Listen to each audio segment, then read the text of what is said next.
You won't believe what just happened to gospel singer Betty Bayo.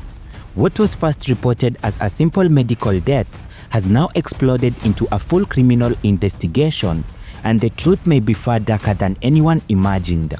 Tears, anger, and unanswered questions. Her own mother is speaking out, claiming something doesn't add up. No illness, no medical records, no autopsy, and a burial that was rushed way too fast. Now, listen closely, because this changes everything. The Director of Public Prosecutions has stepped in, ordering the DCI to open investigations into the death of Betty Bayo within just 7 days to uncover the truth. But that is not all. Wait until you hear what the family says was being hidden. Ati mtu amejulikana akona kansa anakufa after 2 weeks. Kuna kasoro hapo. Kuna kasoro hapo, maana huyu mtu angekuwa Betty Bayo si mtu wa mtu mmoja. Betty Bayo is a national figure. Ni mtu mkubwa. The alleged bleeding, the missing hospital files, and the silence that followed. Was this really a natural death, or is there a shocking truth behind being buried? Stay with me, because what investigators uncover next could shake the gospel world to its core. So ni kumaanisha kwamba huyu ni mtu ambaye alikuwa amekaa na hiyo kansa kwa muda mrefu. Kwa hivyo wale walikaa karibu na yeye wangefaa kuangalia mood. Wangeangalia mood, wakiona kasoro ya mtu wampeleke for a check-up. On November 10th of 2025, Kenyatta National Hospital, Nairobi at 3 p.m., the heart of gospel music stopped beating, and Joyce Wairimu, known to millions as Betty Bayo, the voice that sang the 11th hour and the woman who brought to the hopeless, was gone. Kansa iwezi huwa mtu na wiki mbili. Kansa inauaga mtu baada ya miaka 20 ama miaka 30. But wait until you hear what her family is saying now, because just weeks after they lowered her body into the ground, and just weeks after the tears dried up and the mourners went home, Betty Bayo's mother, Joyce Wairimu, did something that has sent shockwaves through Kenya. She picked up a pen, she contacted lawyers, and she wrote a letter to the Director of Public Prosecutions that contained 3 explosive words: "We suspect foul play." And now the DCI has been ordered to investigate. They have 7 days to submit their findings, 7 days to answer the questions that are haunting a grieving mother, and 7 days to uncover the truth about what really happened to Betty Bayo. Mimi nilikwambia jana sijalala. Nimeota na Betty Bayo more than 3 times. Nimeota 3 times. Nalala naota, nasikia naota nikiuliza mtoto wangu. Mtoto wangu akiniuliza mama ako wapi?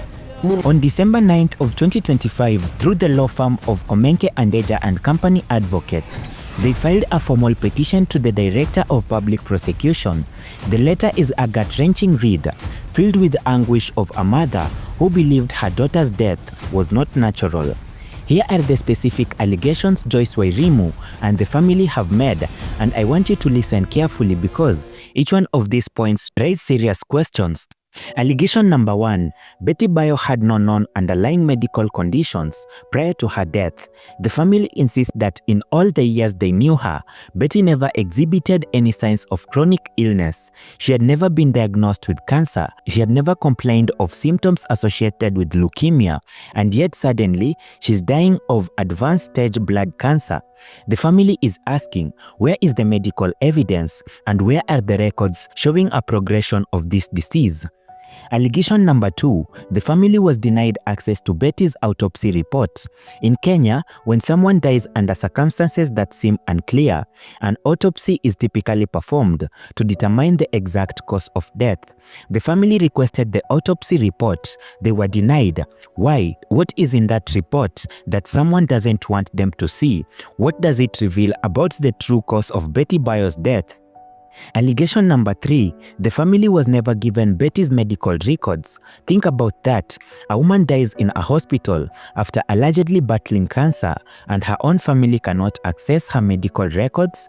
They don't know what treatment she received, and they do not know what medications were administered. They do not know the timeline of her illness. They have been kept completely in the dark. Allegation number 4, the family was not informed about the treatment Betty May had been receiving before she died.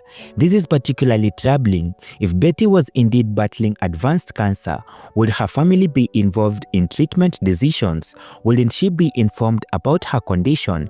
The silence and the secrecy, it all doesn't add up. And allegation number 5, this is the biggest one. The family believes that the burial was hurriedly conducted to conceal crucial details surrounding Betty's death.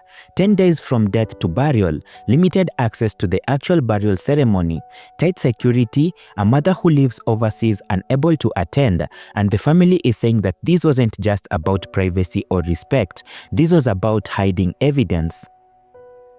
The petition to the DPP states, and I quote, "The family has had to go through unbearable pain in accepting the fact that the deceased, who had never exhibited any illnesses, would just die mysteriously." It continues, "The family suspects an evil hand in the death of the deceased and thus demands that the Inspector General urgently institute an inquest into the circumstance surrounding the death of Joyce Wairimu, alias Betty Bayo." An evil hand, those are strong words, and those are words that you don't just use lightly. For a week, the petition sat with the Director of Public Prosecutions, and then on December 17th of 2025, the response came. The Deputy Director of Public Prosecutions, Jacinta Nyamosi, acting on behalf of DPP, Ranson Ingonga, issued a directive that has now made national headlines. The Directorate of Criminal Investigation has been ordered to open a formal investigation into the death of Betty Bayo. They have been given 7 days to conduct their inquiry and submit a full report, 7 days to interview witnesses, examine medical records, review the autopsy findings, and determine whether foul play was involved. This is huge.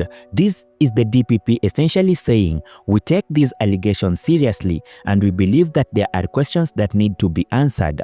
We are going to find out what really happened.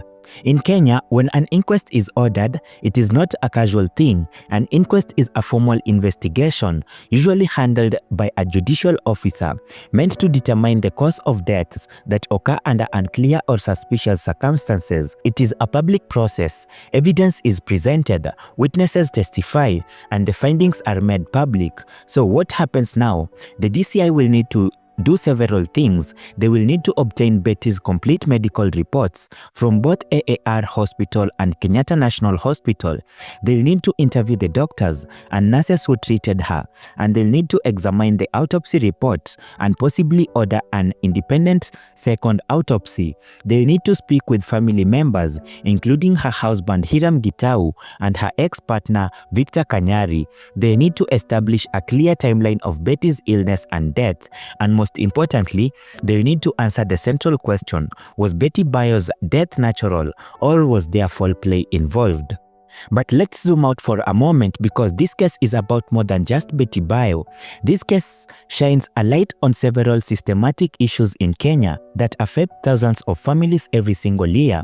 Issue number 1, access to medical records. Issue number 2, the cost of healthcare. And issue number 3, the speed of burials. Issue number 4 being celebrity deaths and public scrutiny. And finally, issue number 5, the question of motive. And this is a big if. Foul play was involved in Betty's death. Who would it benefit? Who would want her dead? Was there a financial motive, a personal vendetta, a secret she was about to expose? These are just the questions that the DCI will need to explore, no matter how uncomfortable they might be. So, where does this leave us right now? The clock is ticking. The DCI has until December 24th, 2025 to submit their findings. 7 days from the directive, 7 days that could change everything. Joyce Wairimu is waiting. Betty's children are waiting. Her husband is waiting, and her fans are waiting. An entire nation is waiting for answers too.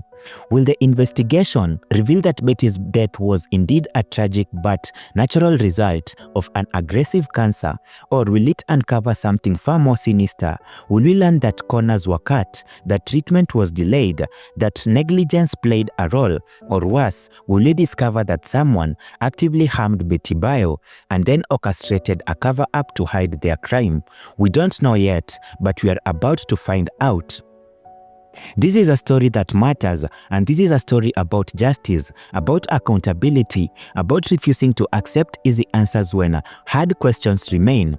Betty Bayo spent her life singing about the 11th hour, about miracles happening. When all hope seems lost, perhaps this investigation will be her own 11th hour moment, the moment the truth finally breaks through.